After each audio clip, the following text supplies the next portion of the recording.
Welcome to the channel. My name is Crawford and this is Virginia's Flow Riders. Again, we're back in the garage. We are actually on a timeline, deadline. Got to get it done. We're going to lose this shop and I don't know. We got some stuff to do. We have like a month and a half or something like that before mini nats. And obviously we're kind of far away from that. We're in the process of body dropping an 80s Caprice. Like I say every time, there's 60 videos plus of my Mazda, videos on my Ranger. We're going to be building the body drop custom suspension van after all of this. Hopefully, in the near future. We're going to do some paint and body work on the Mazda soon. But for now, Caprice. Last weekend, we got it on the ground, and it looks awesome on the ground. Very, very excited about how well this thing lays on the ground. It is nice and even. It is very, very low.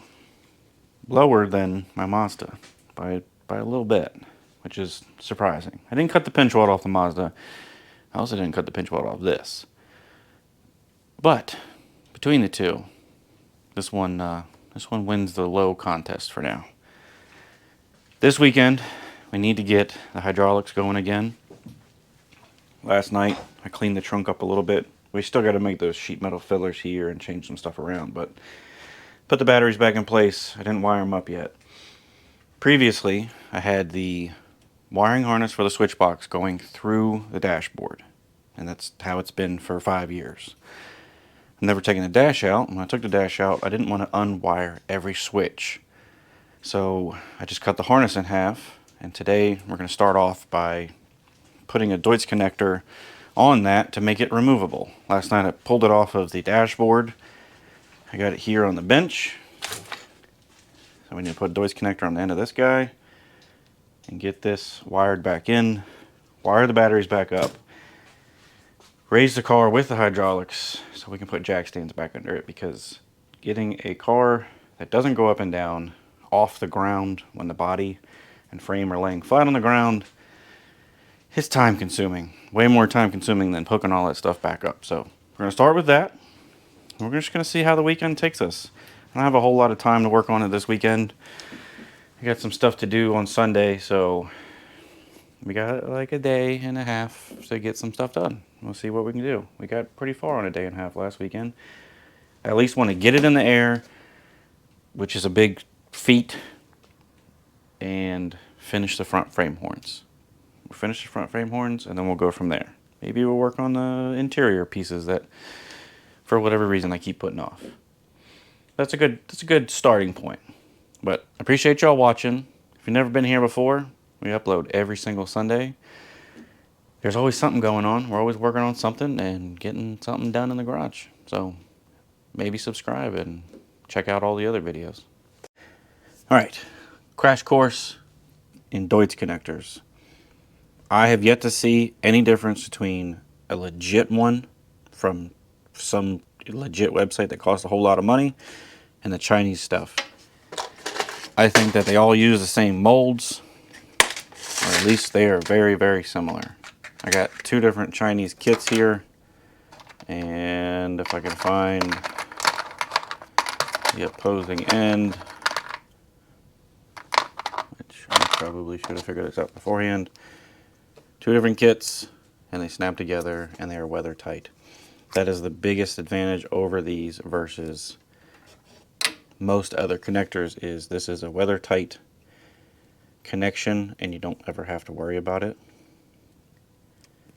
You can get these little cheesy kits for like less than 20 bucks.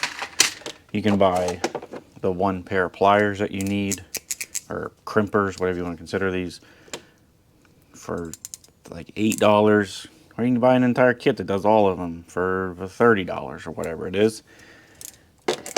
Highly recommend, if you're going to be rewiring stuff and you know that you need to plug it in and unplug it and do all those things over and over and over, don't use butt connectors. Try to make it, you know, like a little bit more legit. Like, This is just one step above a butt connector, but this is something that you can reuse over and over and over. It's well worth the time and the investment just to buy the kits. Like I said, you can get into this for less than, let's just say $35, give or take. That's the last time I bought it. I don't know if prices have changed. But I could easily cut this off and have this big ball, massive ball of butt connectors, or I could just run one of these guys on the end. And it looks legit, because it is, and never have to worry about it again. So that's what we're doing. We're gonna crimp these together real quick, and then I gotta crimp the other side on the car. But pretty straightforward stuff here.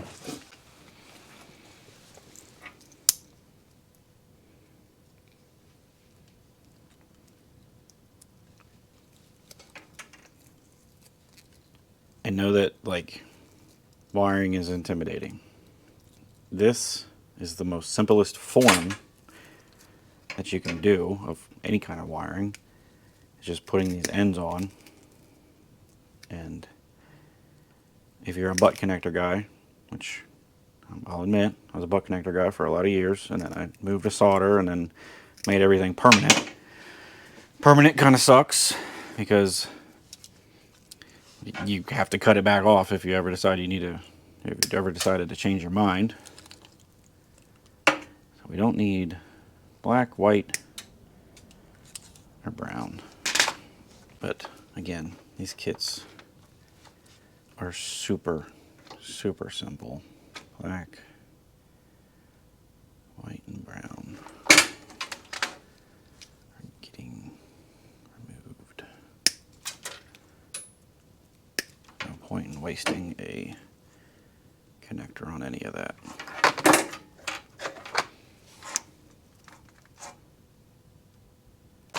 So there's also a couple different styles of these. These ones don't use this style plier, which you can get Deutsch connectors with both style ends. These ones would use something like this instead, which curls the connector over rather than just squeezing it.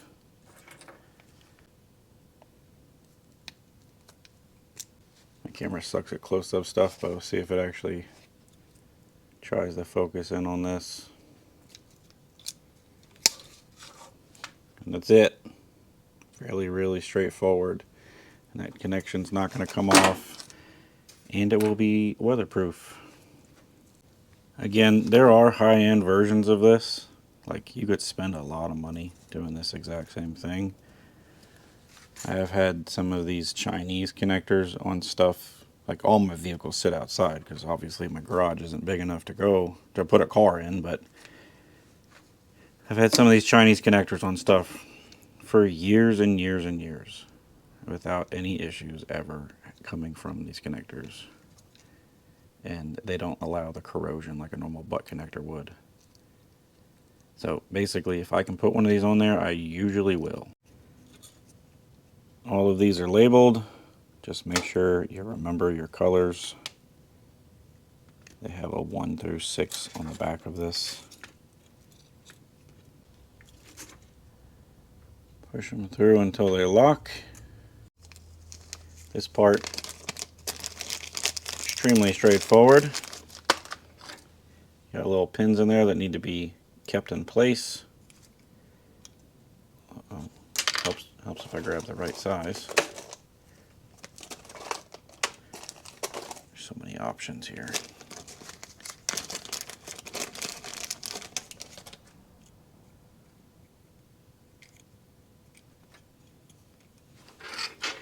My fingers don't work when I'm doing little stuff like this. They just give up.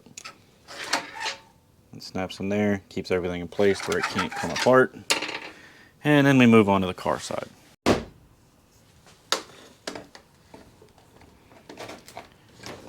Hopefully I keep that in place. If you really want to get fancy, you can do this. Slide a piece of heat shrink on there, heat shrink that end, but this is stuff, it really doesn't matter, especially with this car. We're just trying to make it user friendly, not pretty necessarily.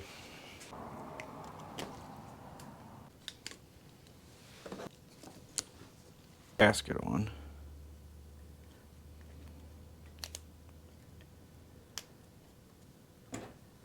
Lock in.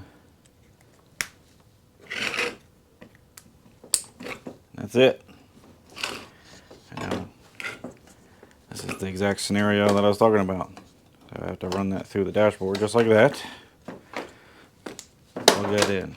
And she's ready to go. Now I just need to wire up the batteries on the pump. Well, it's the next day.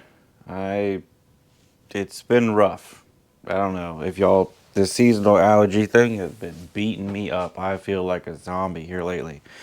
So if I sounded exhausted in that last clip, that's why. But yesterday, I still stayed out here and got some stuff done, even though I didn't record any of it because it was, friends came over after I was sneezing all day and I took allergy medicine and then excuses, you know, stuff. Trunk is back together. All wired up, back to the way it used to be. The wires are just kind of dangling in place. You gotta hook up the switch power. This is the oopsie clip here, just in case something happens. You got the main ground, and now we have, just upside down, we have power again. So now that we have the car up off the ground, I can try and knock these out real quick. I need to, at some point this week, remove the steering box because just sitting here, I don't understand why. Nothing has changed. I just came out to the garage the other day, and that dark spot right there is power steering fluid. No idea why, how, but it's puking, which is weird. I have these rusty set of control arms that I need to, there's probably going to be a separate video not related to this one and on its own thing, maybe like during the week one day, because it's time consuming. I need to build these arms to go on this car. If you see here, the car has positive camber. These arms are extended 1.25 inches. They were built for another car, for somebody that I used to know, for a hopper that was going to be built for him or whatever. I had them laying around when the time came to put this car together, so I threw them on there because they're already wrapped and strong. Those are wrapped on the inside, the outside. They just appear factory. So they're extended 1.25 inches. There is 3/4 of an inch of shim to pull the tire back in to where it's not as much positive camber, because normally there wouldn't be any shim there, and it would be, the camber would be probably more something like this, like way out here. And they do that, as you can see, how that ball joint's straight up and down when the car is up. They do that to take stress off the upper ball joint. Basically, removing stress from key points in hopping is like the name of the game. In this scenario, I threw them on because I had them. With the positive camber that it has now, when the car is laid out, it would only tuck like this much of the tire before. Now we're tucking almost the whole tire down to the rim in the front. That positive camber is interfering with the fender. So I need to build those arms and probably build them to a 3/4 inch extension. That way, with that extension, there's just no camber rather than positive camber, and there's no shims. It's kind of like a happy medium. I need to do new ball joints. I need to do bushings because these are all wore out from 5 years of low riding and abuse, basically, or neglect, we'll say.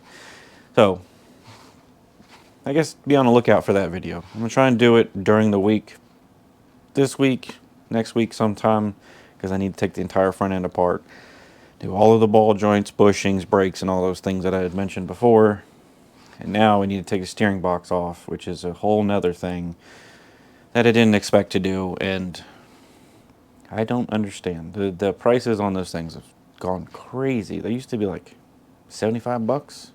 Now they're like $200 ish. You can get some no-name ones for 130, 150 or whatever. I don't know. It's getting ridiculous. But we're gonna chop up these frame rails real quick and see how far we get today. We'll do this, and then we have to move into the interior and start bending plates. But man, these allergies are kicking my butt today. I feel like my eyeballs are gonna start bleeding and I can't stop sneezing. So that take took like 6 times for me to get that out without sneezing.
I don't think I'm going to finish the driver's side frame rail today.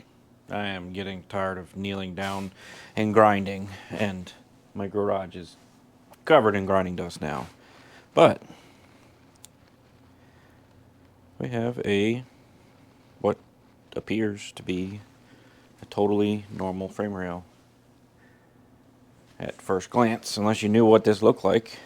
I mean, it doesn't look modified. I need to clean this up a little bit. And the same thing on the other side with that hole.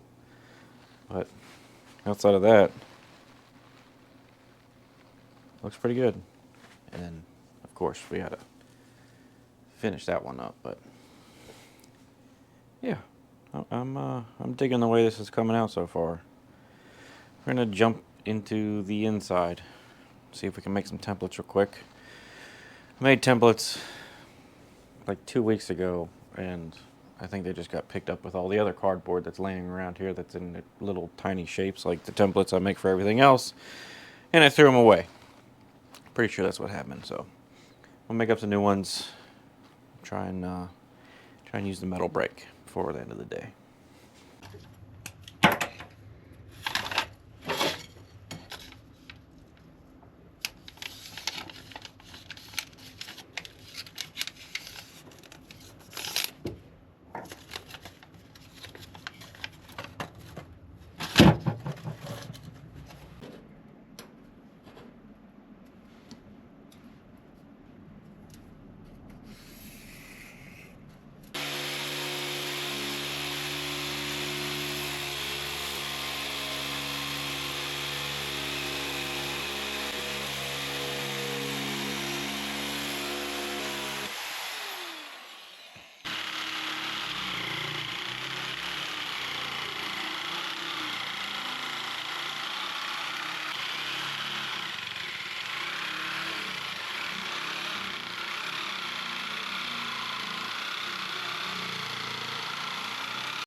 Well, as you saw, I made a bunch of random little filler pieces that are going to be spot welded in there. I don't think I want to wear a respirator tonight and sneeze into it a bunch of times, so I'm just going to give up for tonight. It's a short video. We got a lot done, just not a lot done on camera. So I apologize for that, but we will be back next Sunday. I will have the floor welded up. I have to. It's got to get done. I got to get that steering box off, and I need to blow off all the suspension and get the front frame horn done, and then start working on the rear. You know, just minor things, but I'm gonna go inside, take some allergy medicine, and hide from whatever pollen is kicking my butt. And I will see y'all next Sunday. Thanks for watching.